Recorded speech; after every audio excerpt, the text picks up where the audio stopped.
योग मिश्र भक्ति योग भी कहते हैं। उसमें भगवान ने शुद्ध भक्ति के बारे में बताया है और योग मिश्र भक्ति के बारे में बताया है। और योगी लोग, उनका क्या क्या गंतव्य स्थान होता है, इसके बारे में भी भगवान ने बताया हुआ है। एक एक करके हम लोग चलते हैं। जैसे हमने देखा था कि कृष्ण भगवान ने श्लोक नंबर 29 और 30 में बहुत सारे टेक्निकल शब्दों का इस्तेमाल किया हुआ है, बहुत गूढ़ शब्दों का इस्तेमाल किया हुआ है। तो अभी अर्जुन उनका अर्थ सुनना चाहता है, इसलिए वो पहला प्रश्न पूछता है। अर्जुन वाचा किम तद ब्रह्म किम आध्यात्मम किम कर्म पुरुषोत्तम अधिभूताम च किम प्रोक्तम अधिदेवाम किम उच्यते। पढ़िए हरे इसका कृष्ण। अर्थ। अर्जुन ने कहा, हे भगवान, हे पुरुषोत्तम, ब्रह्म क्या है, आत्मा क्या है, सकाम कर्म क्या है, यह भौतिक जगत क्या है तथा देवता क्या है, कृपा करके यह सब मुझे बताइए। तो ये सारी चीजें मुझे बताइए जो मैंने पूछा। फिर और भी प्रश्न पूछता है। आदि यज्ञा कथम को अत्र देहे अस्मिन् मधुसूदन प्रयाण काले च कथम ध्येयो असि नियतात्म भी। पढ़िए इसको। हे मधुसूदन, यज्ञ का स्वामी कौन है और वह शरीर में कैसे रहता है? मृत्यु के समय व्यक्ति में लगे रहने वाले आपको कैसे जान पाते हैं? इस तरह से पहले और दूसरे उसमें श्लोक में अर्जुन ने प्रश्न नहीं पूछे हुए। ये अलग अलग चीजें जो आपने बताई हैं 29 नंबर श्लोक में, 30 नंबर श्लोक में, पिछले 2 श्लोकों में, उनका अर्थ क्या है। तो अर्जुन ने 7 चीजें पूछी हैं, 7 या 8 मान लीजिए। तो पहला क्या है, ब्रह्म क्या है, आध्यात्म क्या है, कर्म क्या है, अधिभूत क्या है, अधिदेव क्या है, अधियज्ञ क्या है, और वो जो अधियज्ञ हैं वो शरीर में कैसे निवास करते हैं, और मृत्यु के समय हम उन अधियज्ञ को कैसे जान सकते हैं। तो ये अलग अलग प्रश्न अर्जुन ने पूछे और कृष्ण एक ही करके उसका उत्तर देने जा रहे हैं 3 में और 4 में। श्री भगवान उवाच अक्षरम ब्रह्म परमं स्वभावो अध्यात्ममुच्यते भूत भावोद्भव करो विसर्गः कर्म संगितः। पढ़िए इसको। भगवान ने कहा, अविनाशी और दिव्य जीव ब्रह्म कहलाता है और उसका नित्य स्वभाव अध्यात्म या आत्म कहलाता है। जीवों के भौतिक भौतिक शरीर से संबंधित गतिविधि कर्म या सकाम कर्म कहलाती है। ये 3 प्रश्नों का उत्तर कृष्ण इसमें देते हैं। तो पहला बताते हैं ब्रह्म। ब्रह्म क्या है, अक्षर। अक्षर मतलब जिस चीज का क्षय नहीं होता है, नाश नहीं होता है, उसको अक्षर कहते हैं। जैसे भौतिक शरीर है, इसका नाश हो जाता है, भौतिक वस्तुओं का नाश हो जाता है, पर जिस चीज का नाश नहीं होता है उसको ब्रह्म कहते हैं। इसलिए जब ब्रह्म शब्द की बात आती है तो ब्रह्म, ब्रह्म ज्योति भी हो सकता है। सारे भौतिक पदार्थ मिलके एक साथ, जिसको हम लोग कभी कभी प्रधान भी कहते हैं, उसको भी कभी कभी ब्रह्म कहा जाता है, क्योंकि सारे भौतिक पदार्थ अगर मिला दिए जाएं तो एक साथ कभी नष्ट नहीं होते, उनकी सिर्फ स्थिति यहां से वहां होती है, इसलिए उसको भी कभी कभी ब्रह्म कहा जाता है। परमात्मा को भी ब्रह्म कहा जाता है, भगवान को भी ब्रह्म कहा जाता है। तो मुख्य एक जो कॉमन डेफिनेशन है जो भगवान ने यहाँ बताई है, जो पूरे वेदों में फिट होती है, वो क्या है, अक्षरम। जिस चीज का क्षय नहीं होता है, जिसका नाश नहीं होता है, उसको ब्रह्म कहा जाता है। तो ये इसको उत्तर देते हैं भगवान, ये परफेक्ट डेफिनेशन है ब्रह्म की। और फिर बोलते हैं स्वभाव। स्वभाव क्या है, स्वयं भावयति। जिस चीज के द्वारा व्यक्ति को एक शरीर प्राप्त होता है, जिसके द्वारा जीव एक शरीर का निर्माण करता है, उसको स्वभाव कहते हैं। तो जीव है अध्यात्म, किंतु उसका जो स्वभाव है उसके अनुसार उसको नया नया शरीर प्राप्त होता है। तो जैसा मेरा स्वभाव होगा, अगले जन्म में वैसा ही शरीर मुझे प्राप्त होगा। तो ये स्वभाव है। तो वो स्वभाव, एक स्वभाव है बांधने वाला स्वभाव जो कि भौतिक स्वभाव है, और दूसरा स्वभाव है आध्यात्मिक स्वभाव। आध्यात्मिक स्वभाव जीव का वो स्वभाव है जिसके द्वारा जीव परमात्मा को प्राप्त करता है। वो आध्यात्मिक स्वभाव है। इसलिए भक्ति में हम लोगों को क्या करना पड़ता है, स्वभाव को बदलना पड़ता है, भौतिक स्वभाव का भी आध्यात्मिक स्वभाव बनाना पड़ता है। तो ये हो गया स्वभाव के बारे में। और तीसरा भगवान बताते हैं कर्म। कर्म का मतलब क्या है, तो भगवान बोलते हैं विसर्गा कर्म संगतः। विसर्ग का मतलब होता है नया भौतिक शरीर प्राप्त होना। तो कर्म के द्वारा, अच्छे कर्म किए हैं तो अच्छे शरीर मिलेगा, बुरा कर्म किया है बुरा शरीर मिलेगा। तो कर्म और स्वभाव इन दोनों के अनुसार शरीर मिलता है। आपने कैसे कर्म किए हैं और आपकी कैसी इच्छाएं हैं, तो जैसी हमारी इच्छाएं होती हैं वैसा स्वभाव होता है। पर इच्छा काफी नहीं है, पर्याप्त नहीं है, उसके लिए वैसे कर्म भी होने चाहिए। तो व्यक्ति क्या करता है कर्मों को एक शरीर में भोगता है। इसलिए हम देखेंगे जो लोग थोड़ा सा एस्ट्रोलॉजी जानते हैं, ज्योतिष शास्त्र, तो उनको पता है कि दो चीजें होती हैं। एक व्यक्ति का स्वभाव है जो नक्षत्रों के अनुसार पता चलता है, और दूसरा होता है ग्रहों का प्रभाव। तो ग्रहों का प्रभाव होता है कर्म के अनुसार। मतलब आपके जीवन में क्या क्या समस्याएं आने वाली हैं या फिर क्या क्या अच्छी चीजें आने वाली हैं, वो सब कर्म के अनुसार होती है। तो ये ग्रहों का प्रभाव होता है। लेकिन व्यक्तिगत रूप से भी व्यक्ति उन समस्याओं का कैसे उनके साथ में डील करेगा, उन समस्याओं के साथ, तो वो किसके अनुसार होता है, वो व्यक्ति के स्वभाव के अनुसार होता है, जो कि नक्षत्रों के अनुसार पता चलता है कि आप कौन से नक्षत्र में पैदा हुए हैं।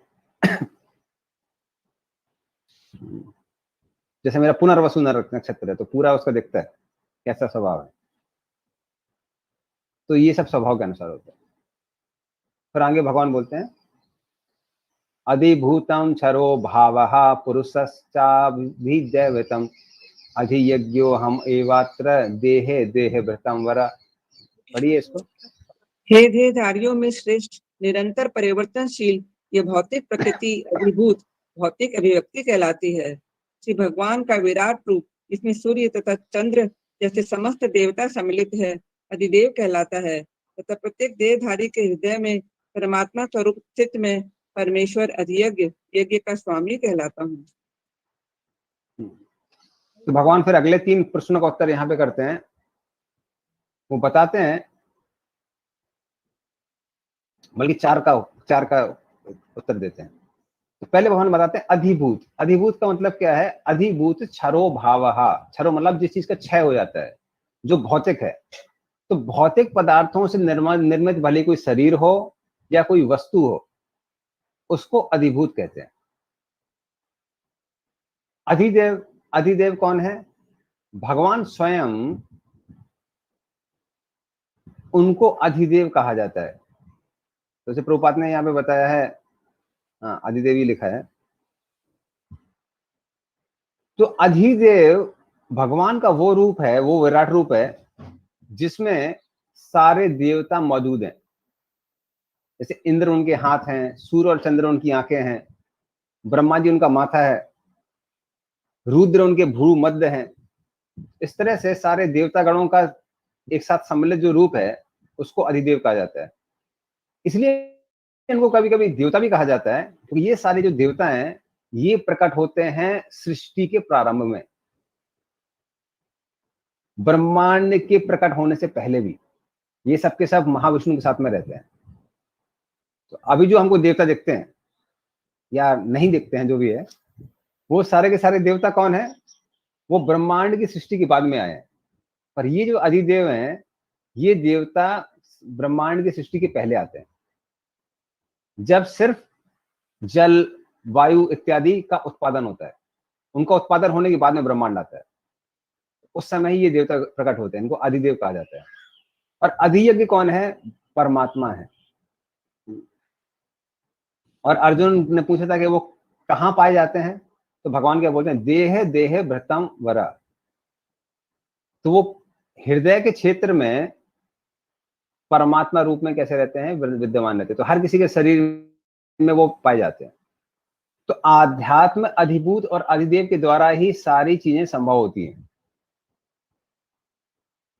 जैसे मेरी जो आंख है, आंख होगी आध्यात्म।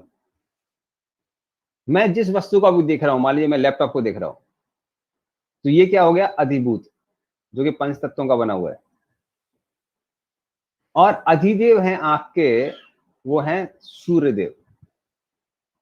तो भले मेरे पास आंख है, मेरे सामने लैपटॉप है, लेकिन सूर्यदेव जब तक उसको सैंक्शन नहीं देंगे कि इसको देखना है, हम नहीं देख सकते। इसलिए आध्यात्म, अधिभूत और आदिदेव तीनों के मिलने से ही देखना संभव होता है। उससे सुनने के लिए मेरे पास कान है, यह है आध्यात्म। जो वाणी आ रही है मेरे पास, वो क्या है, अधिभूत है। और कान के जो देवता हैं वो है दिग देवता, वो देव देवता कहते हैं, दिशाओं के देवता। तो ये हुए अधिदेव। इन तीनों के मिलने से क्या होता है, सुनना संभव होता है। तो उस तरह से तीनों के मिलने से चीजें संभव होती हैं, आध्यात्म, अधिभूत और अधिदेव। भक्तों के लिए याद करना बहुत आसान है, क्योंकि जो त्रिताप है वो सबको याद होंगे, आध्यात्मिक क्लेश, आधिभौतिक क्लेश, आदिदेव क्लेश। तो आध्यात्मिक क्लेश कौन से होते हैं, जो शरीर से मन से मिलते हैं। उससे हम समझ सकते हैं कि शरीर का जो हमारी इंद्रिय इत्यादि ये सब आध्यात्म में आती है। अधिभूत मतलब आधिभौतिक क्लेश किससे मिलते हैं, दूसरों से मिलते हैं। अन्न वस्तुएं हैं, अन्न शरीर हैं, वो सब अधिभूत में आ जाते हैं। और आदिदेव क्लेश जो कि देवताओं से मिलते हैं। तो देवता कौन हो गए, अधिदेव हो गए। इस तरह से हम लोग आराम से उसको याद कर सकते हैं, आध्यात्म, अधिभूत, अधिदेव। अब उनको, जो ये परमात्मा है, जो अधिदेव हैं, उनको हम कैसे जान सकते हैं अंत काल के समय, उसके बारे में अभी भगवान बताने जा रहे हैं। हरे कृष्णा प्रभु, एक प्रश्न था। हाँ बोलिए। प्रभु, जैसे आपने इसमें बताया कि ब्रह्म के अंदर में सारे भौतिक पदार्थ भी आते हैं, जो प्रधान, जैसे आप सेकंड थर्ड नंबर श्लोक में आपने बताया, सारे भौतिक पदार्थ जैसे इकट्ठे हो जाते हैं, जिसको प्रधान कहते हैं।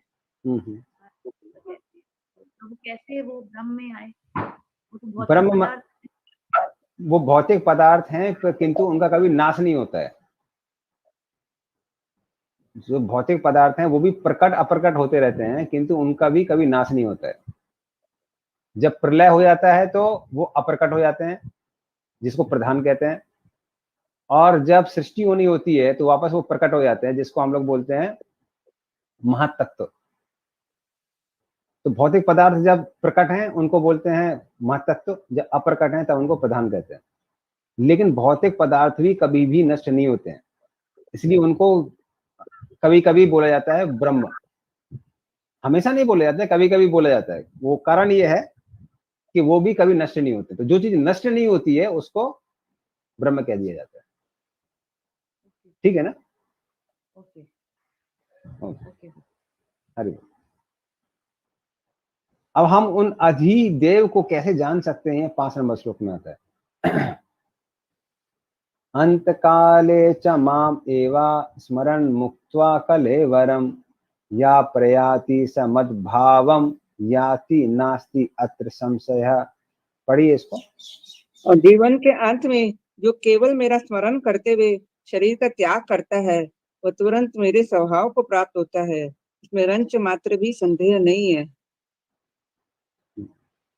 तो भगवान बता रहे हैं यहाँ पे कि कैसे हम उनको अंत काल में जान सकते हैं।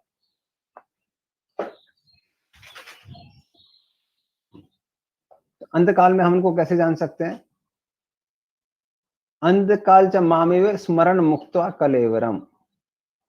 तो जो वाकई में मुझे सत्य रूप से जानता है और अंत काल तक जानता है, तो वो व्यक्ति मुझे प्राप्त करता है। तो उन आदिदेवों को कैसे प्राप्त कर सकते हैं? अगर अंत काल में उनको याद करते हैं। और अंत काल में हम उनको कैसे याद कर सकते हैं, ये भगवान ने 6 नंबर श्लोक में बताया। यम यम वापि स्मरण भावम तजति अंत कलेवरम तम तम एवेति कौन्तेय सदा तद्भाव भावतः। पढ़िए इसको। हे कुंती पुत्र, शरीर त्यागते समय मनुष्य जिस जिस भाव का स्मरण करता है वह उस भाव को निश्चित रूप से प्राप्त होता है। हम्म। तो जिस चीज का हमने जीवन भर स्मरण किया हुआ है, अंत काल में वही आएगा। तो अगर अन्य चीज का स्मरण किया है तो अन्य चीजें आएंगी, कृष्ण का स्मरण किया है तो कृष्ण आएंगे। तो सदा तत् भाव भावितः, तो जिस भाव से आप जीवन भर भावित हैं, अंत काल में क्या होगा, उसी चीज से भावित रहेंगे। तो ये नियम है। मतलब अगर जिंदगी भर हरे कृष्ण महामंत्र किया है तो अंत काल में भी हरे कृष्ण महामंत्र आएगा। भरत महाराज हिरण के चक्कर में फंस गए, वो हिरण का स्मरण करते रहे तो अंत काल में उनको हिरण याद आया, तो हिरण का शरीर लेना पड़ा। उसका उदाहरण प्रभुपाद जी यहाँ देते हैं इसमें तात्पर्य में। इसीलिए ध्यान रखना चाहिए कि जितना हो सके हम उतना कृष्ण भावना भावित रहें। और जीवन भर जिसने भक्ति नहीं की है, अंत काल में भक्ति करना बहुत मुश्किल होता है। तो हमारे एक भक्त थे जो हॉस्पिटल में काम करते थे, डॉक्टर थे। तो उन्होंने देखा कि एक माता जी, उनका अंत काल चल रहा था। तो कान में जाके जोर जोर से बोलने लगे, माता जी अब हरे कृष्णा बोलिए, हरे कृष्णा बोलिए। वो माता जी को सुनाई नहीं दे रहा था, ऐसे चिल्ला रही थी। फिर क्या हुआ, वहां पे नर्स वगैरह आ गए। तो क्योंकि प्राइवेट हॉस्पिटल था, तो प्राइवेट हॉस्पिटल में आप हरे कृष्णा जोर से नहीं बोल सकते। तो नर्स वगैरह आ गई तो वो शांत हो गए। तो जैसे ही नर्स वहां पे आई, तुरंत माता जी ने बोला कि मेरी बेटी को फोन लगाओ। तो वो बेटी को फोन लगाया, और फिर उन्होंने क्या किया, तकिए के नीचे से अपने चाबी का गुच्छा निकाला और बेटी को बताने, देखो ये जो चाबी है ना, इसमें सामने मैंने नंबरिंग की हुई है, ये पहली चाबी यहाँ की है, दूसरी इधर की है, वो उस लॉकर में ये इसकी चाबी है, उधर की है। पूरा एक्सप्लेन कर दिया। वो बोला देखो मैं नर्स को चाबी दे रही हूँ, ये नर्स से चाबी ले लेना। तो प्रभु जी ने सोचा लगता है वापस माता जी को होश आ गया है। और फिर उसका नर्स चली गई, और नर्स के जाने के बाद में फिर वो प्रभु जी बोलने लगे कि माता जी हरे कृष्णा बोलिए, हाँ हरे कृष्णा बोलिए, हाँ कुछ सुनाई नहीं दे रहा है। तब उनको समझ में आया कि जिंदगी भर इसने भक्ति नहीं करी है, तो अभी अंतकाल में भक्ति हो ही नहीं रही है इससे, और फिर तुरंत मर गई बुढ़िया। तो इसीलिए अगर जीवन जिस भर जिसने भक्ति नहीं की है, अंतकाल में भक्ति का स्मरण नहीं होता है, भगवान का स्मरण नहीं होता है। तो ऑटोमेटिक कुछ नहीं है तो लेकिन जीवन। भरत ने तो ऐसा की थी पूरी जीवन भर भक्ति, अंत समय में उनका हिरण के प्रति भक्ति हो गया। इसलिए भगवान ने उनको पनिशमेंट दी। एक्चुअली भरत महाराज का जो केस है वो पनिशमेंट वाला केस है। क्योंकि कोई भी व्यक्ति, अगर कोई भी जीव एक निचली योनि में जाता है तो 84 लाख योनियों से गुजरना पड़ता है। लेकिन भरत महाराज को 84 लाख योनियों से नहीं गुजरना पड़ा, सिर्फ एक ही शरीर मिला। तो सिद्ध ये होता है कि भगवान ने सिर्फ पनिशमेंट के लिए उनको एक शरीर दिया, ये बताने के लिए देखो अगली बार से भटकना मत। इसलिए हिरण के शरीर में भी उनको पूर्व काल की भक्ति याद थी। तो वो वहीं पे पुलस्त आश्रम में रहते थे, सूखे पत्ते खाते थे और श्रवण करते रहते थे, जो भी पुलस्त आश्रम में लेक्चर चलते थे उस समय। तो उनको सुनते रहते, उन्होंने अपनी भक्ति जारी रखी। ये साधारण हिरण के लिए संभव नहीं है। और तो प्रभु उनसे जैसे कि 5 नंबर श्लोक में जैसे बोल रहे कि तुरंत मेरे स्वभाव को प्राप्त करता है, स्वभाव को प्राप्त करने का क्या अर्थ हुआ? स्वभाव मतलब कृष्ण कैसे हैं, शुद्ध हैं, सच्चिदानंद के बने हुए हैं। उस तरह से हम लोग भी कैसे बन जाते हैं, हम भी सच्चिदानंद का शरीर प्राप्त होता है हमको, भौतिक शरीर नहीं धारण करना पड़ता है। वो भगवान यहाँ समझा रहे हैं। तो वो हमारी आत्मा तो सच्चित आनंद ही है ना। आत्मा तो सच्चिदानंद है, किंतु जब तक आप कृष्ण का स्मरण नहीं करेंगे तब तक आप तब तक आपको भौतिक शरीर धारण करना पड़ेगा, जो कि सच्चिदानंद नहीं है। तो अगर सच्चिद आनंद रूप ही में रहना है, भौतिक शरीर नहीं प्राप्त करना है, तो कृष्ण का स्मरण करना पड़ेगा पूरा जीवन। तो प्रभु जब भगवान के धाम में जाते हैं तो वहां पे हम लोग को फिर दूसरा उस तरह का शरीर मिलता है क्या?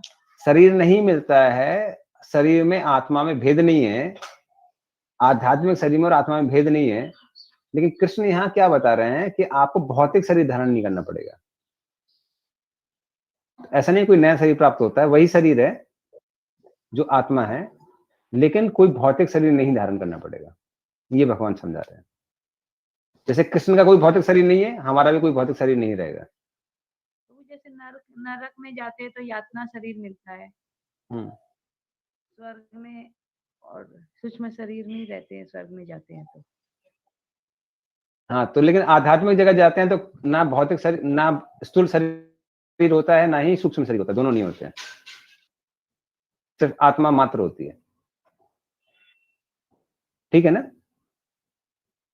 ओके ओके प्रभु। ओके, ठीक है।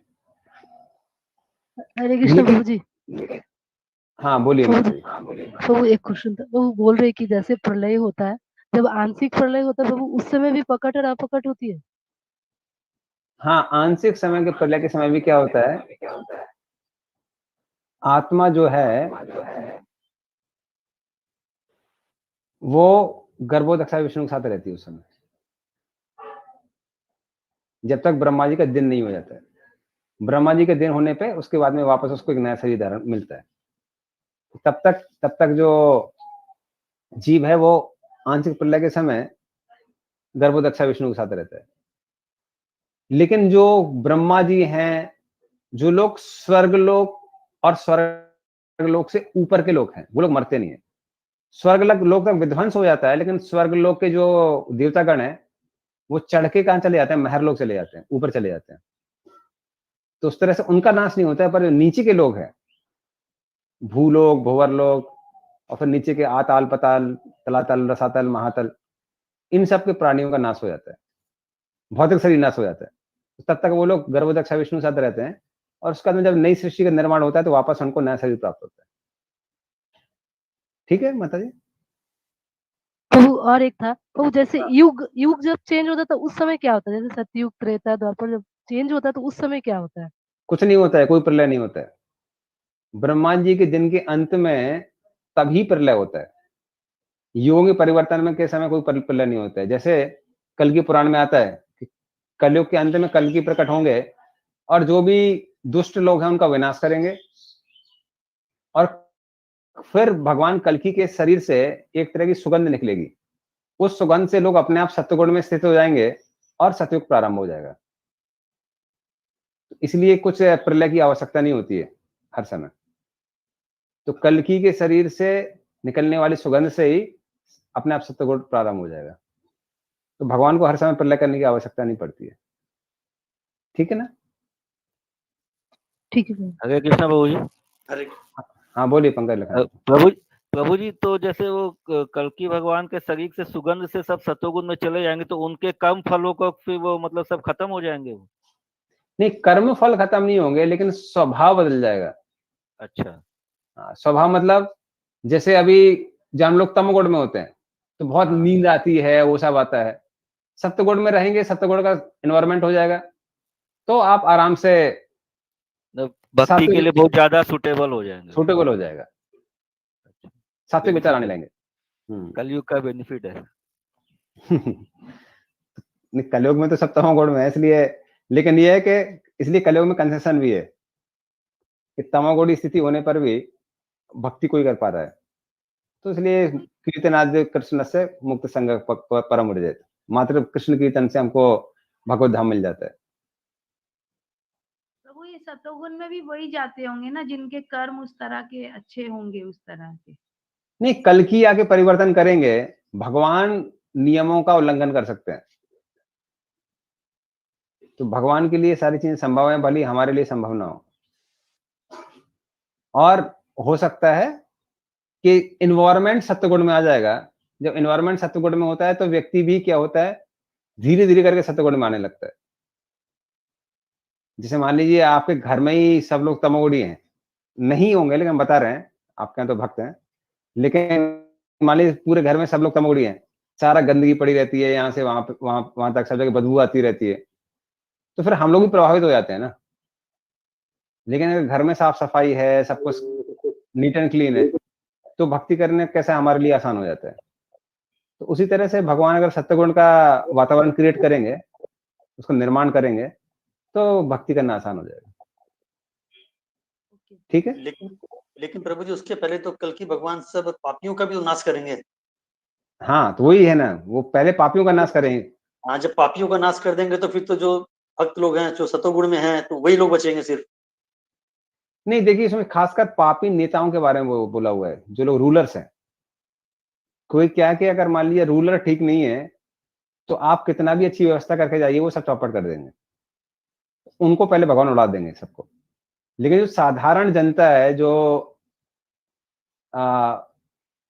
एक हिसाब से आप बोल सकते हैं कि निर्दोष जनता है, तो निर्दोष जनता जो है वो भी अभी तमोगुण में पड़ी हुई है, पर उसको सत्वगुण में आने का मौका मिलेगा। ठीक है। अच्छा प्रभु जी, और एक प्रश्न था मेरे को। बोलिए।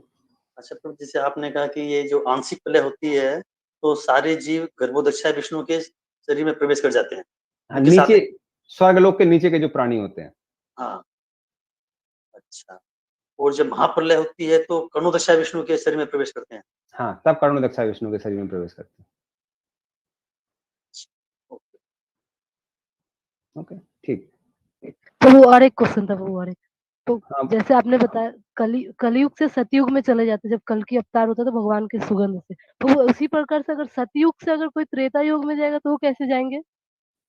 देखिए, जो दुर्गति है उसके लिए स्पेशली कुछ नहीं करना पड़ता है, उत्थान के लिए कुछ करना पड़ता है।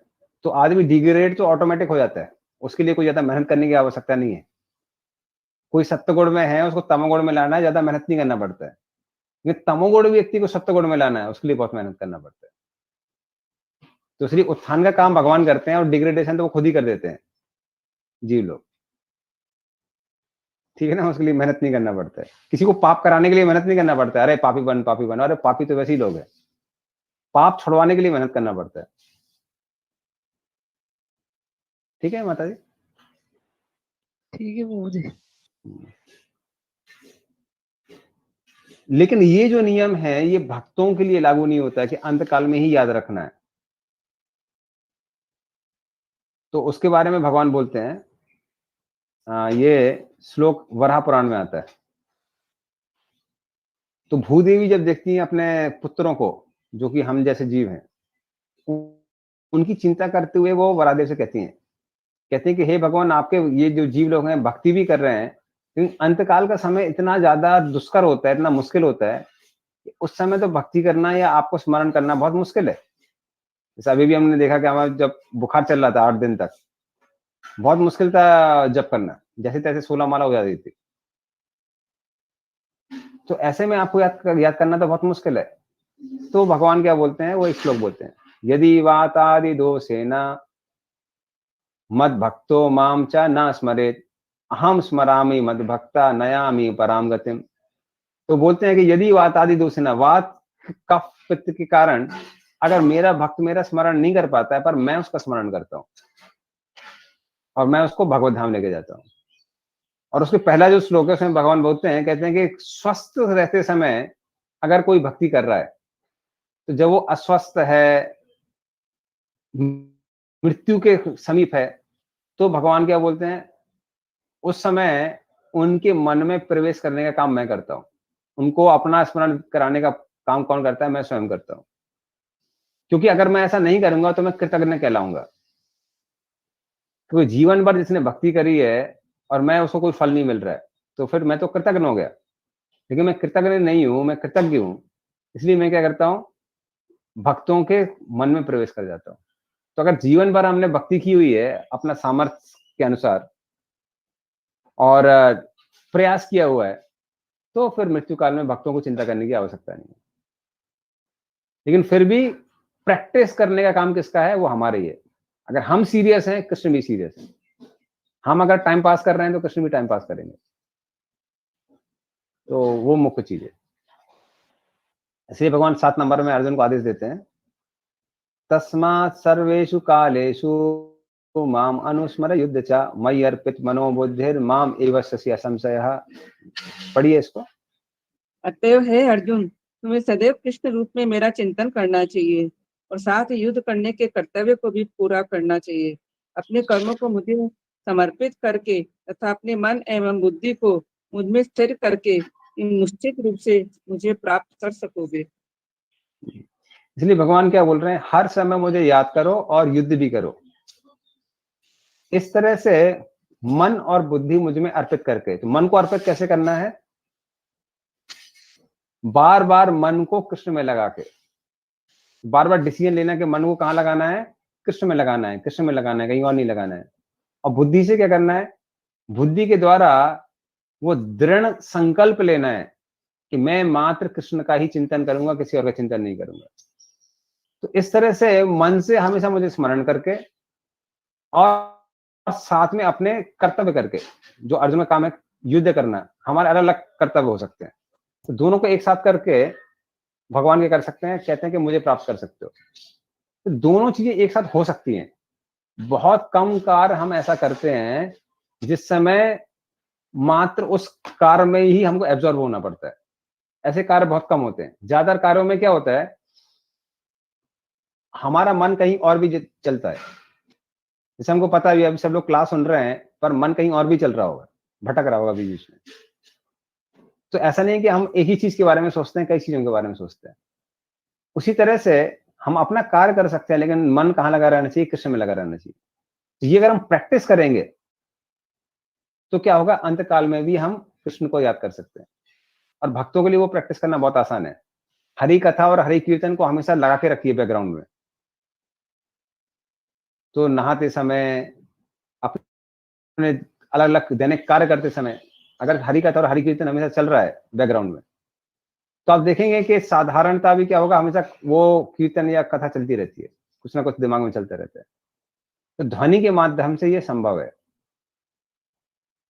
तो अगर हम लोग कुकिंग कर रहे हैं या फिर दुकान में बैठे हुए हैं, साथ में कथा कीर्तन कुछ चल रहा है, तो हम लोग देख सकते हैं कि हम लोग हमेशा कृष्ण भावना भावित रह सकते हैं।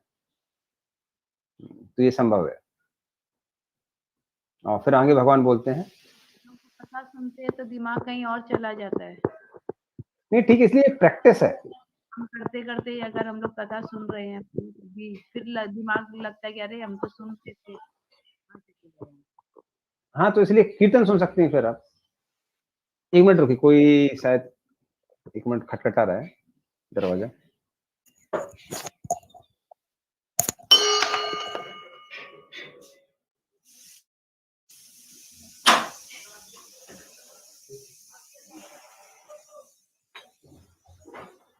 प्रभु जी, राजकुमार प्रभु जी, हाँ माता जी। रिकॉर्डिंग हो रहा है? हाँ माता जी, हो रहा है, मेरा बात हो गया। आज मैं चला कर बोल भी दिया है, तो मैं आज ही डाल दूंगा। हाँ हाँ हाँ हाँ, ठीक, थैंक यू।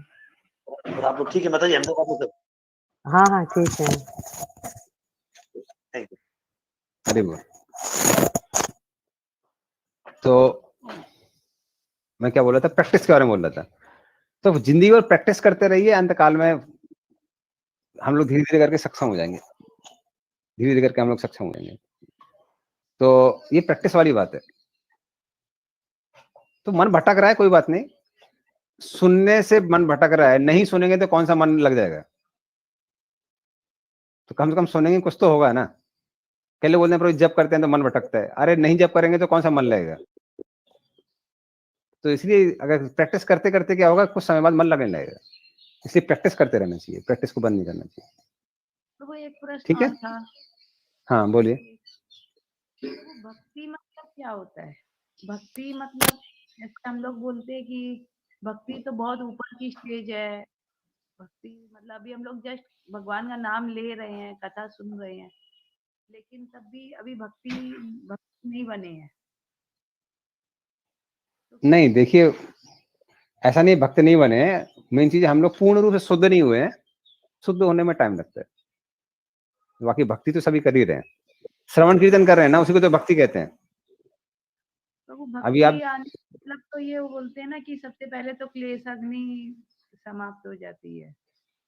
समाप्त मतलब धीरे धीरे करके क्लेश समाप्त होते हैं, एकदम से समाप्त नहीं होते हैं। सब चीज में टाइम लगता है। ऐसा नहीं है कि अभी पंखा है, उसको स्विच ऑफ कर दिया तुरंत वो 0 पे आ गया, रुक गया। रुकने में टाइम लगता है ना। तो उस तरह से इसमें भी टाइम लगेगा। इतने सारे जीवनों से हम लोग पाप करते हुए आ रहे हैं। अब सोचेंगे एक बार में सब कुछ निपटारा हो जाएगा, नहीं होगा ना। टाइम लगेगा धीरे धीरे करके। ठीक है, ओके। तो अभी 8 नंबर, अभ्यास योग युक्तेन चेतसा नान्यगामिना परमं पुरुषम दिव्यम याति पार्थानुचिंतयन्। पढ़िए इसको। हे पार्थ, जो व्यक्ति मेरा स्मरण करने में अपना मन निरंतर लगाए रखकर अविचलित भाव से भगवान के रूप में मेरा ध्यान करता है, वो मुझको अवश्य ही प्राप्त होता है। तो भगवान प्रोसेस क्या बता रहे हैं कि इस जीवन में हमेशा मेरा स्मरण करने का प्रयास करो। तो अभी क्या करो, अभ्यास करो। अभ्यास करते करते क्या हो जाएगा, कुछ समय बाद वो आपके लिए नेचुरल हो जाएगा, स्वाभाविक हो जाएगा, जो मेरा स्मरण है। तो उस तरह से आप क्या कर सकते हैं, जब वो स्वाभाविक हो जाएगा तो मृत्यु के समय भी वो कैसा रहेगा, स्वाभाविक रहेगा। और जैसे आप मृत्यु के समय मुझे याद रखेंगे तो क्या होगा, मुझे प्राप्त कर सकते हैं। तो इस तरह से मुझे याद करना सबसे बड़ा योग है, सबसे ऊंचा योग है। इसलिए मन को बार बार कृष्ण के स्मरण में लगाना है और अन्य चीजों से हटाना है, ये प्रैक्टिस करते रहना है। इसके द्वारा क्या होगा, मन धीरे धीरे करके नियंत्रण में आ जाएगा। और अब भगवान क्या करने वाले हैं, अब भगवान योग में सिर्फ भक्ति के बारे में बताने वाले हैं। तो कैसे कृष्ण को हम लोग याद कर सकते हैं, योग में सिर्फ भक्ति के द्वारा। तो ये 9 नंबर श्लोक में आएगा। कविम पुराणम अनुशासिताराम अणियोर अणीयाम सम अनुस्मरेद्या सर्वस्य धाताराम अचिंत्य रूपम आदित्य वर्णम तमसा परस्तात्। पढ़िए इसको। मनुष्य को चाहिए कि परम पुरुष का ध्यान सर्वज्ञ, पुरातन, नियंता, लघुतम से भी लघुतर, प्रत्येक का पालन करता, समस्त भौतिक बुद्धि से परे, अचिंत्य तथा नित्य पुरुष के रूप में करे। वे सूर्य की भांति तेजवान है और इस भौतिक प्रकृति से परे दिव्य रूप है। इसमें पर्टिकुलर श्लोक में भगवान क्या कर रहे हैं, इसमें बता रहे हैं कि व्यक्ति को जो योग में सिर्फ भक्ति कर रहा है उसको कैसे रूप पे ध्यान करना चाहिए, इसके बारे में भगवान यहाँ बता रहे हैं। तो परमात्मा का जो ये रूप है उसके बारे में भगवान बता रहे हैं। तो ये जो योग में सिर्फ भक्ति है, इसमें व्यक्ति को क्या करना है, वो उन भगवान पे ध्यान करना जो कवि हैं। कवि मतलब सब कुछ जानने वाले हैं। तो ये भगवान का ये गुण है, इस पे ध्यान करना है। पुराणम, पुराणम का मतलब क्या है, सबसे पुराने हैं। तो ये नए कवि नहीं है। ये कौन से कवि हैं, ये आदि कवि हैं, ब्रह्मा जी के पहले के भी। तो ये सबसे पुराणम। अनुशासितारम, भगवान क्या है, एक शिक्षक भी हैं और सबको अनुशासन में लाते हैं। किसके द्वारा, अपने उपदेशों के द्वारा। जैसे कृष्ण भगवान ने भगवत गीता बोली, और भगवान राम ने भी अपने जो राज्य के लोग थे उनको उपदेश दिए। तो अनुशासितारम। फिर अणि और अणियाम सम, वो छोटे से छोटे हैं। तो सबसे छोटा अणु होता है, भगवान अणु के अंदर भी रहते हैं, अणु के बीच में भी रहते हैं, दो अणुओं के बीच में भी रहते हैं। तो भगवान इतने छोटे हैं। और भगवान सबसे बड़े भी हैं, इतने बड़े हैं कि सारा ब्रह्मांड उनके अंदर समाया हुआ है। ये श्लोक आता है पुरुष सूक्त में, सहस्त्र शिरसा पुरुषा सहस्त्राक्षा सहस्रपाद सा विश्वम विश्वतोमुखम अत्यतिष्ठत दशांगुलम। ये लाइन आती है, अत्यतिष्ठत दशांगुलम, कि भगवान का जो साइज है वो ब्रह्मांड से 10 अंगुल ऊपर है। तो इस तरह से भगवान सबसे बड़े भी हैं और सबसे छोटे भी हैं। सर्वस्व धातारम, इसलिए सारी चीजें भगवान के अंदर ही हैं। अचिंत्य रूपम, भगवान का रूप है वो अचिंत्य है, उसको हम लोग अपने बुद्धि से नहीं समझ सकते हैं। उसी तरह से फिर भी भगवान विग्रह के रूप में, कृष्ण के रूप में, राम के रूप में प्रकट होते हैं। लेकिन ये जो रूप है ये भी कैसा है, स्वतंत्र रूप है भगवान का। भगवान हमारे जैसे भौतिक प्रकृति पर निर्भर नहीं रहते हैं। फिर आदित्य वर्णम, उनका रूप किसका जैसा है, सूर्य जैसा है। जैसे सूर्य की रोशनी में सब कुछ दिखाई पड़ता है, कौन सी चीज क्या है, उसी तरह से भगवान के रूप से समझ में आता है कौन सी चीज क्या है।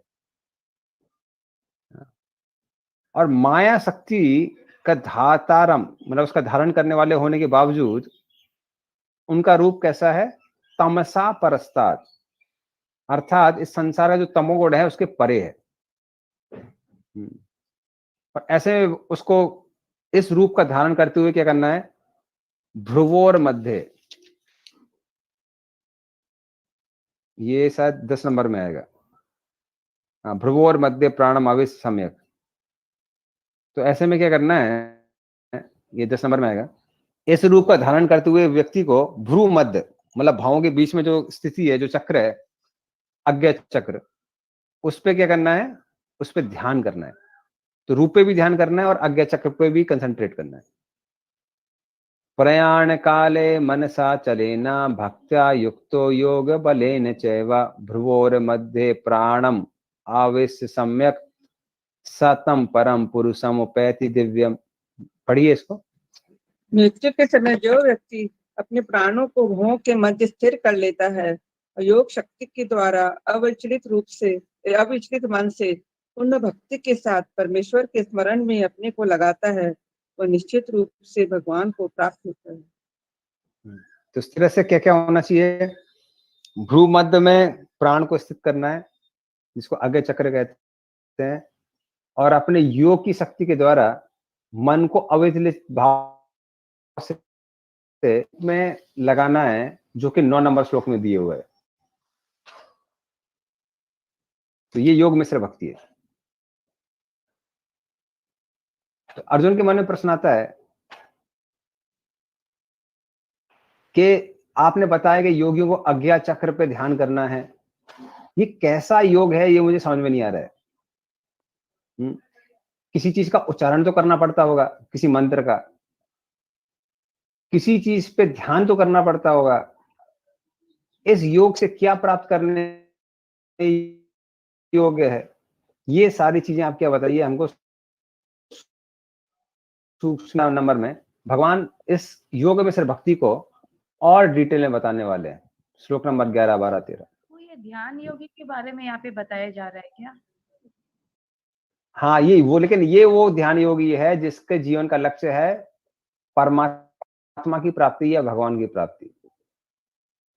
ऐसे ज्ञान योगी को, ऐसे ध्यान योगी को ध्यान योगी नहीं कहते हैं, उसको योग मिश्र भक्त कहते हैं। तो अगर आपको चार्ट याद होगा तो हमने बताया था, योग मिश्र भक्त। वो 2 प्रश्न और है प्रभु, जैसे कि आपने बताया कि बुद्धि द्वारा दृढ़ निश्चय करना, तो दृढ़ निश्चय करना का अर्थ है प्रभु, जैसे हम लोग भी दृढ़ निश्चय कर सोचते हैं कि कंटिन्यू नित्य भागवतम पढ़ेंगे, लेकिन फिर वो जो हम लोग दृढ़ निश्चय किए वो खत्म हो जाता है भौतिक संसार में। इस तरह से तो किस तरह से अपने आप को दृढ़ निश्चय करें? हाँ, तो बार बार जब जब वो नष्ट होगा उसको वापस उसको प्रण लेना है, और बुद्धि के द्वारा, बुद्धि के इस्तेमाल के द्वारा देखना है कि कैसे हम अपने निश्चय को और सुदृढ़ कर सकते हैं। जैसे कुछ भक्त लोग क्या करते हैं, वो ग्रुप बनाते हैं, तो एक बार एक आदमी का दिमाग वो हो गया कि अरे यार नहीं करेंगे, भागवतम नहीं पढ़ेंगे, तो दूसरा बोलते हैं कि ठीक है पढ़ना चाहिए। तो ऐसे एक दूसरे से प्रेरणा लेके हम लोग करते हैं काम। तो अपनी बुद्धि का इस्तेमाल करना है कि कैसे हमारा निश्चय और दृढ़ हो सके। तो उसके द्वारा बुद्धि कैसी होती है, शुद्ध होती है।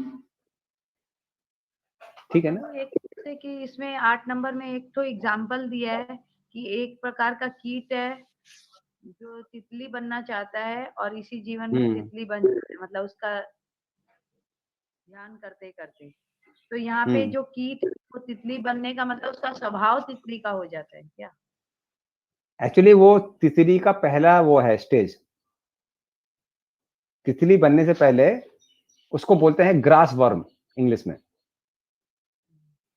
तो उसका उदाहरण प्रभुपाद जी ने दिया है। तो वो क्या करता है, वो अपने बच्चे को उसमें डाल देता है एक छोटे छेद में, और बार बार आता है उसके पास में, हमारे उसमें खिड़की में लगा हुआ है, और बार बार के आके क्या करता है, उसको वो करता है, डंक मारता है।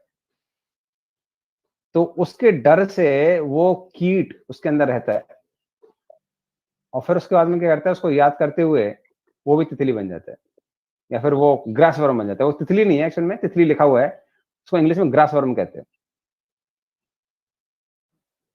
तो उसी तरह से वो बताते हैं कि अगर आप भगवान का जीवन भर ध्यान करेंगे तो आप भी वैसे ही शुद्ध हो जाएंगे, आपको भी सच्चिदानंद शरीर प्राप्त होगा। तो वो बताया जा रहा है। ठीक है, अब 11 नंबर। तो अर्जुन का फिर प्रश्न सुन के कृष्ण उसको उत्तर देना चालू करते हैं। यदक्षरम वेद विदो वदन्ति विसन्ति यद यत यो वीतरागः यद इच्छन्तो ब्रह्मचर्यम चरन्ति ते तत्ते पदम संग्रहेण प्रवेक्षे। पढ़िए इसको। जो वेदों के ज्ञाता है, जो ओंकार का उच्चारण करते हैं और जो संन्यास आश्रम के बड़े बड़े मुनि हैं, वे ब्रह्म में प्रवेश करते हैं। ऐसी सिद्धि की इच्छा करने वाले ब्रह्मचर्य व्रत का अभ्यास करते हैं। अब मैं तुम्हें वह विधि बताऊंगा जिससे कोई भी व्यक्ति मुक्ति लाभ कर सकता है। तो इसमें भगवान क्या बता रहे हैं? वीतराग, किसी तरह का उसके अंदर वो नहीं होना चाहिए, आसक्ति नहीं होना चाहिए, या फिर किसी चीज से बहुत ज्यादा निरासक्ति नहीं होनी चाहिए। वीत और राग से मुक्त होना चाहिए। ब्रह्मचर्यम, ब्रह्मचर्य का पालन करना चाहिए ऐसे व्यक्ति को, तब वो योग में सिर्फ भक्ति कर सकता है। वेद वेदहा, वेदों का उसके पास ज्ञान होना चाहिए, और ओम का उसको क्या करना चाहिए? उच्चारण करना चाहिए।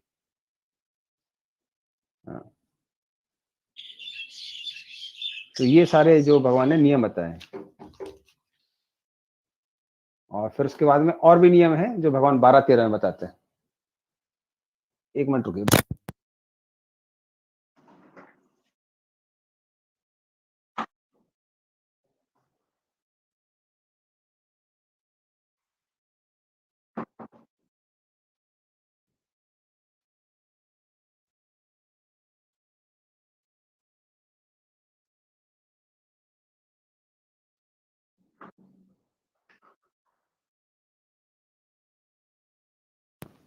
तो 12-13 में भगवान और भी नियम बता रहे हैं उसको प्राप्त करने के लिए, कि योग में सिर्फ भक्ति कैसे करना है।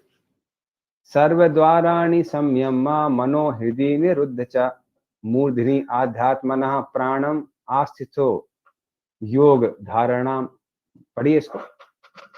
समस्त इंद्रिय क्रियाओं से विरक्ति को योग की स्थिति, योग धारणा कहा जाता है। इंद्रियों के समस्त द्वारों को बंद करके तथा मन को हृदय में और प्राणवायु को सिर पर केंद्रित करके मनुष्य अपने योग में स्थापित करता है, अपने को योग में स्थापित करता है। 13 और पढ़ लेते हैं, फिर एक साथ हम आपको सारे नियम बताएंगे। ओम इति एकाक्षरम ब्रह्म व्याहरन् मामनुस्मरन् या प्रयाति तजन देहम स याति परमाम गतिम। पढ़िए इसको भी। इस योगाभ्यास में स्थित होकर तथा अक्षरों के पर्यम संयोग यानी ओंकार का उच्चारण करते हुए यदि कोई भगवान का चिंतन करता है और अपने शरीर का त्याग करता है तो वह निश्चित रूप से आध्यात्मिक लोकों को जाता है। अब एक एक करके भगवान क्या बता रहे हैं, उसका नियम बता रहे हैं। तो पहले तो उन्होंने बताया कि ओमकार का उच्चारण होना चाहिए, वेदों का ज्ञान होना चाहिए, ब्रह्मचर्य का पालन करना चाहिए, किसी भी तरह का की आसक्ति नहीं होनी चाहिए, भौतिक आसक्ति। उसके अलावा क्या है? सर्व द्वाराणी, जो भी 9 द्वार होते हैं शरीर में, 2 आंख, 2 कान, 2 नाक, मुंह, ये 7 हो गए, और नीचे मलमूत्र त्याग करने के जो 2 द्वार है, ये सारे के सारे द्वार अपनी इंद्रियों के विषयों से अलग होने चाहिए। मतलब आप ना ही कुछ देख रहे हैं, ना ही कुछ सुन रहे हैं, ना ही कुछ सूंघ रहे हैं, ना ही कुछ खा रहे हैं, और मत मूत्र के त्याग भी आपके बंद है। तो उन सब से क्या है? मुक्त है। मन को हृदय में लगाना है, और हृदय के अंदर कोई भी भौतिक कामनाएं नहीं होनी चाहिए। सारी कामनाओं से, भौतिक कामनाओं से मुक्त होना चाहिए। और प्राण को कहां लगाना है? मूर्धनी, मतलब वही भू मध्य में लगाना है, आगे चक्र में लगाना है। और उसके अलावा क्या करना है? योग धारणम, पूर्ण रूप से कृष्ण का शरण लेना है। परमात्मा जो हृदय में विराजमान है, उनकी शरण में योगी को होना है। ऐसे में व्यक्ति को क्या करना चाहिए? ओमकार का उच्चारण करना चाहिए, और माम अनुस्मरण, और हमेशा परमात्मा पे उनका स्मरण होना चाहिए। इस तरह से जो व्यक्ति शरीर को छोड़ता है परमात्मा को याद करते हुए, वो किसको प्राप्त करता है? परमाम गति, वो सालोक मुक्ति को प्राप्त करता है। ये सारे नियम है योग में सिर्फ भक्ति के लिए। तो हम समझ सकते हैं कि योग में सिर्फ भक्ति कितनी आसान है। आपको नियम सुन के समझ में आ गया होगा। अब उसकी तुलना भगवान किससे करने जा रहे हैं? उसकी तुलना भगवान करने जा रहे हैं शुद्ध भक्ति से। तब हमको समझ में आएगा कि योग में सिर्फ भक्ति में और शुद्ध भक्ति में कौन सा श्रेष्ठ है। तो 14, 15, 16 ये 3 श्लोकों में भगवान शुद्ध भक्ति के बारे में बताने जा रहे हैं। अनन्य चेता सततम यो माम स्मरति नित्यसा तस्याहम सुलभम पार्थ नित्य युक्तस्य योगिनः। पढ़िए इसको। हे अर्जुन, जो अनन्य भाव से निरंतर मेरा स्मरण करता है, उसके लिए मैं सुलभ हूँ, क्योंकि वो मेरी भक्ति में प्रवृत्त रहता है। तो भगवान क्या बता रहे हैं अभी? अब भगवान बता रहे हैं अनन्य चेता सततम, मतलब अनन्य अर्थात कर्म, ज्ञान, योग इत्यादि में किसी में भी जिसका मन प्रवृत्त नहीं है, मतलब वो शुद्ध भक्ति कर रहा है। वो शुद्ध भक्ति जो कर्म योग, ज्ञान योग सबसे मुक्त है। और अन्य देवी देवताओं के की भक्ति नहीं है। किसकी भक्ति है? मात्र भगवान विष्णु की भक्ति है। तो ऐसी चेतना से जो व्यक्ति भक्ति करता है, अन्य किसी चीज के बारे में स्मरण नहीं करते हुए, और नित्य सा मतलब डेली करता है। ऐसा नहीं है कि सिर्फ जन्माष्टमी के टाइम पे भक्त बने। कई लोग जन्माष्टमी या फिर रथ यात्रा के टाइम में भक्त बनते हैं, और जब गणेश चतुर्थी होती है तो गणेश जी के भक्त बन जाते हैं। तो वो वाले भक्ति बात नहीं चली यहाँ पे। कौन भक्त चली है? नित्य सा, जो नित्य भगवान की पूजा करते हैं, और सततम हमेशा करते हैं। अर्थात वो देश, काल, पात्र, शुद्ध अशुद्ध इन सब पे ध्यान नहीं देते हैं, हमेशा भगवान की भक्ति करते रहते हैं। उनके लिए भगवान क्या बोल रहे हैं? तस्याहम सुलभम पार्थ, उनको मैं सुलभता से प्राप्त हो जाता हूं। तो जितना ज्यादा भक्ति में मिश्रण होगा, उतना ज्यादा क्या होगा? दिक्कतें आएंगी। जैसे तो भगवान ने पहले ही कर्म में सिर्फ भक्ति, ज्ञान में सिर्फ भक्ति, योग में से भक्ति सबके बारे में बता दिया है अभी। और भगवान बता रहे हैं कि जितना ज्यादा इसमें मिश्रण होगा, उतना ज्यादा क्या होगा? भक्ति करना, उतना ज्यादा मुझे प्राप्त करना मुश्किल हो जाएगा। तो ऐसा नहीं कि मिश्रण होने से आसान है। क्या प्रभु जी शुद्ध भक्ति नहीं कर सकते इसलिए मिश्रित भक्ति कर रहे हैं? नहीं, अब मिश्रित भक्ति करेंगे भगवान को प्राप्त करना और मुश्किल है। शुद्ध भक्ति करेंगे तो भगवान को प्राप्त करना कैसा है? आसान है। वो भगवान यहाँ पे बता रहे हैं। तो प्रोसेस भी इजी है शुद्ध भक्ति की, और प्राप्त करना भी बहुत आसान है, और जल्दी प्राप्त हो जाते हैं। एक ही जीवन में प्राप्त कर सकते हैं। अन्य लोगों को बहुत सारे जीवन लेने पड़ते हैं। प्रभु हठ योग माने क्या होता है? हठ योग वही है, अष्टांग योग। अच्छा, ध्यान योग। ध्यान योग। तो उस तरह से उस व्यक्ति को समस्याओं का सामना नहीं करना पड़ता है, जो कर्म, ज्ञान, योग मिश्रित भक्तों को करना पड़ता है। ऐसे लोग नित्य युक्त से हमेशा कृष्ण को प्राप्त करने के लिए कैसे रहते हैं? उत्सुक रहते हैं कि कृष्ण प्राप्त करना है किसी भी तरह से।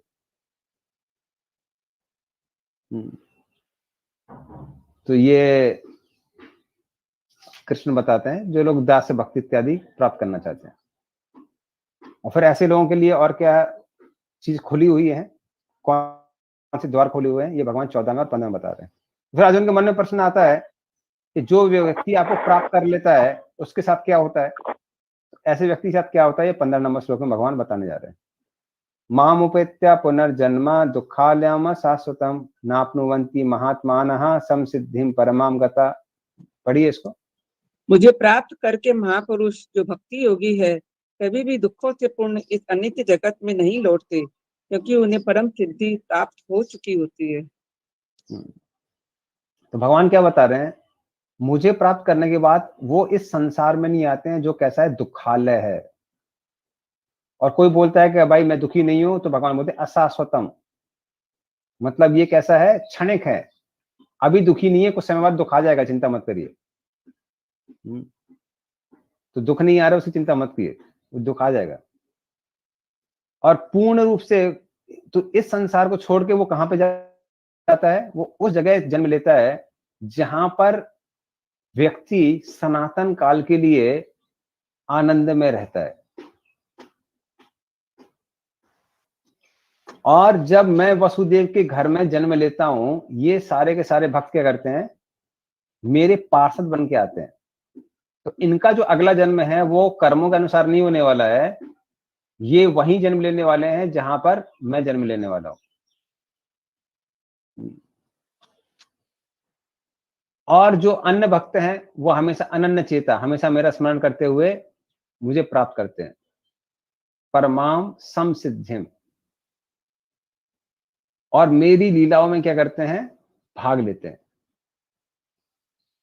तो ये केवल भक्ति की महानता दिखाता है कि वो भक्त को कहां मिलता है जन्म, जहां कृष्ण लीलाएं कर रहे हैं। तो होता क्या है, जब व्यक्ति भक्ति करता रहता है, भक्ति करता रहता है और पूर्ण रूप से शुद्ध हो जाता है, कृष्ण प्रेम प्राप्त करता है, तो वो वहां पे जन्म लेता है जहां पर कृष्ण कोई लीलाएं कर रहे हैं।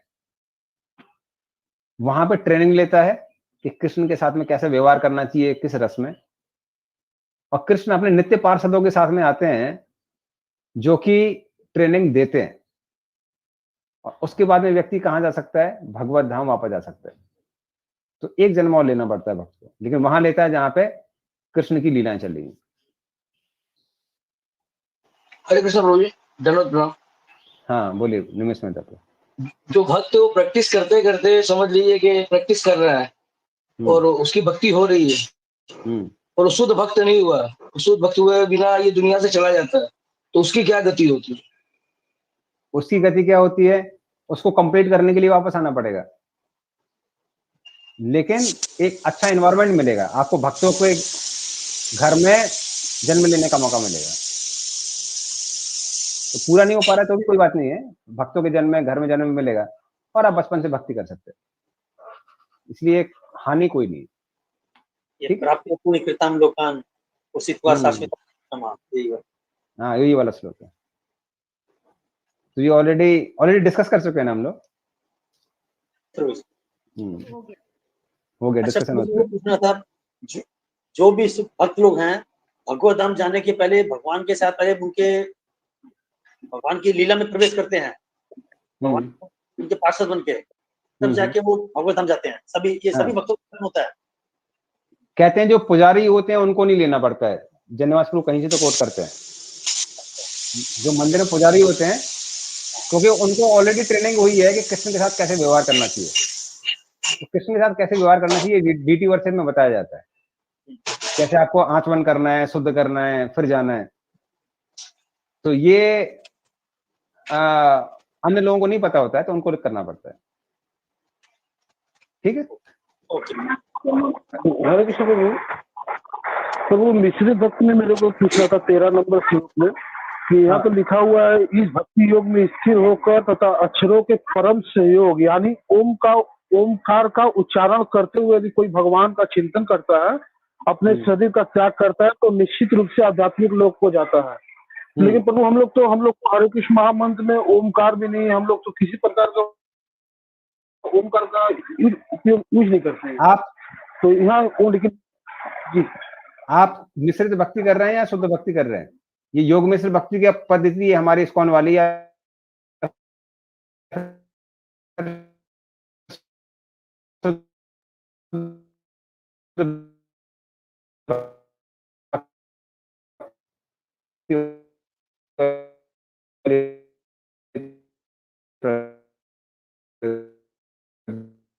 के लिए नहीं है, समय है ना, तो शुद्ध भक्ति वाली। ओके जी प्रभु मिश्रित भक्ति के लिए एक प्रश्न और है। योग मिश्रित। हाँ बोलिए। प्रभु जैसे कि हम लोग भी जैसे भक्ति करते हैं, भगवान कृष्ण को मानते हैं सब कुछ जानते हुए, लेकिन अब हम लोग जैसे हम लोग मारवाड़ी हैं तो उसमें भी बहुत तरह के मतलब त्योहार हम लोग के होते हैं, और या फिर किसी को जैसे चिकन पॉक्स हो गया तो चिकन पॉक्स के बाद में बोलते हैं शीतला माई के रोटी चढ़ाना चाहिए, तो क्या भक्तों को ये सब करना चाहिए? आवश्यकता नहीं है, ये कुछ करने की आवश्यकता नहीं है भक्त लोगों को। इसलिए सोशल प्रेशर बात अलग होती है, लेकिन आवश्यकता नहीं होती है। तो अगर अनलेस अनटिल आस पड़ोस वाले सब लोग आगे प्रेशर दे रहे हैं तो बात अलग है, ठीक है चले जाएंगे। लेकिन अगर प्रेशर नहीं दे रहे हैं तो जरूरत नहीं है ये सब करने की। ठीक है। हरे कृष्णा प्रभु जी। हाँ पंकज प्रभु जी, आप बोले आवश्यकता नहीं है, लेकिन हम लोग तो अभी तक प्रैक्टिस ही कर रहे हैं, भक्त तो बने नहीं है, तो प्रैक्टिसिंग भक्त के लिए भी आवश्यकता नहीं है। नहीं है, बल्कि आप जितना ज्यादा करेंगे उसको उतना ज्यादा आपकी भक्ति बच मिश्रित जाएगी। हो जाएगी, मिश्रित हो हाँ। जाएगी। ठीक है। तो अगर आप जितना कृष्ण पे निर्भर कर रहे हैं उतना ज्यादा भक्ति शुद्ध होगी, उतना ज्यादा प्रगति होगी। ठीक, इसलिए अनन्य बोला है ना 14 नंबर श्लोक में, अनन्य चेता सततम। अनन्य का मतलब वही है, अन्य किसी का नहीं करना है, कृष्ण का ही करना है। बाकी लोग सम्मान करते हैं, प्रणाम करना बात अलग है, लेकिन पूजा करने की आवश्यकता नहीं है। ये आखिरी और कर लेते हैं, क्योंकि 16 नंबर भी शुद्ध भक्ति का है। एक श्लोक और कर लेते हैं। आ ब्रह्मा भुवना लोका पुनरावृतो अर्जुन माम उपेत्य तु कौन्तेय पुनर्जन्म न विद्यते। पढ़िए इसको। इस जगत में सर्वोच्च लोक से लेकर निम्नतम सारे लोग दुखों के घर है, जहाँ जन्म तथा मरण का चक्कर लगा रहता है। क्योंकि हे कुंती पुत्र, जो मेरे धाम को प्राप्त कर लेता है वो फिर कभी जन्म नहीं लेता। तो इस तरह से जो जीव बहुत सारा पुण्य भी कमा लेते हैं उनको भी इस संसार में वापस आना पड़ता है। ब्रह्मलोक भी चले जाते हैं तो वापस आना पड़ता है, क्योंकि ब्रह्मलोक के प्राणियों को भी संसार में जन्म लेना पड़ता है। लेकिन मेरा भक्त है उसको जन्म नहीं लेना पड़ता है दोबारा।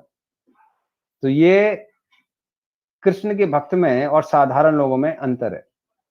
इसलिए व्यक्ति कितना ही पुण्यवान क्यों ना हो, वो भक्त के पैर की धूली के बराबर भी नहीं है, क्योंकि उसको वापस आना पड़ेगा। तो वो भगवान यहाँ बता रहे हैं। और फिर 17 से 22 में भगवान बताने वाले हैं, तुलना करने वाले हैं आध्यात्मिक और भौतिक जगत की। वो हम लोग नेक्स्ट टाइम करेंगे। तो अभी कथा को हम यहीं पे विराम देंगे। श्रीमद् भगवद गीता की हरे कृष्ण महामंत्र का जप करते हैं। हरे कृष्णा हरे हरे कृष्णा हरे कृष्णा कृष्णा कृष्णा कृष्णा हरे हरे हरे